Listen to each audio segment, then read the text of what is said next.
The Appearance of Max by Armonie Gray, 7th grade, Andrew J. Rickoff School.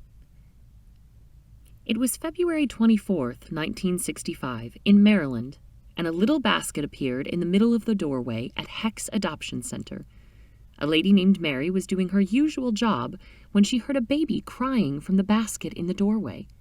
Miss Mary didn't know where the baby came from or who the parents were, but she quickly ran to the baby. She was careful. She didn't know what to do with an unknown baby. Mary walked up to the basket that the baby was in, and she said, "What an ugly basket."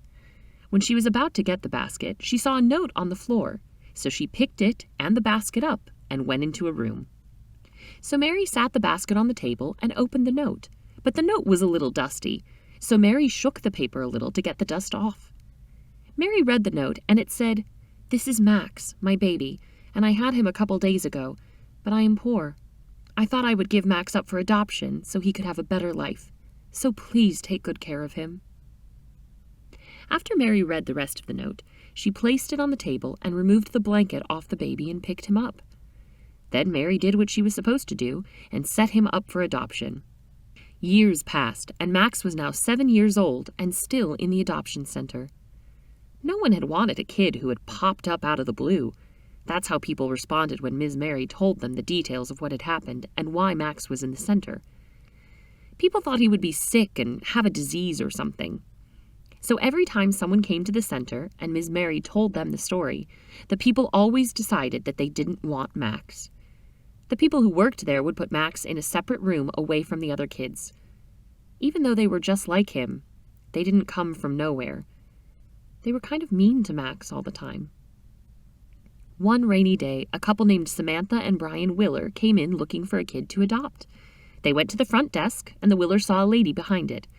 There was a sign on the desk that said Ms. Lather. The Willers talked with Ms. Lather, and she took them to meet some kids. They really didn't see any kids they wanted, so they told Ms. Lather that they would be back in a couple of days, and they left. A couple of days later, the Willers came back, and when they did, they heard an unusual voice coming from the door all the way in the back of the building. When they saw a movement, Samantha asked Miss Lather if there was a child in the back. She was silent for a minute, and then Miss Lather said, "No. Well, yes, there is, but you wouldn't want him." Brian asked, "Why not?" Suddenly, Miss Lather yelled out, "Miss Mary!" Miss Mary came from the other room and walked towards the Willers and Miss Lather and said, "Yes, what do you need?" Miss Lather told Miss Mary to tell her story about Max. An hour later, the Willers asked to see the child in the back. So Miss Lather looked at Miss Mary and said, "Are you sure?" The Willers both said yes. Before they knew it, they were walking to the back door. As Miss Lather opened the door, they saw Max, and he smiled at them, and the Willers smiled back. The lady left them alone and went to get the paperwork for Max. As the door closed, Max walked to the table, and the Willers did too. They were quiet for a minute, and then Samantha said something to Max, and then Max answered her question. He then asked them some questions. After talking and laughing for about 20 minutes, Ms. Lather came back, but she wasn't alone. Ms. Mary came too.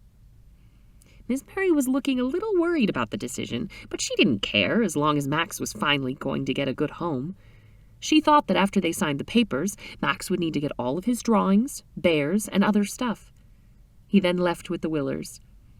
Max never thought he would get adopted. More years passed. It was now July 16th, 1978, and Max is now 13 years old. He has been with the Willers for 6 years now, and everything was going great. He had been to so many places and had done so many fun things. Max could not wish for anything more. He had been to the movies, carnivals, parties, and much more. Max never had to worry about going back to Heck's Adoption Center ever again, and the Willers were grateful to have a kid like Max. Who knows? Maybe next year he might not be the only child.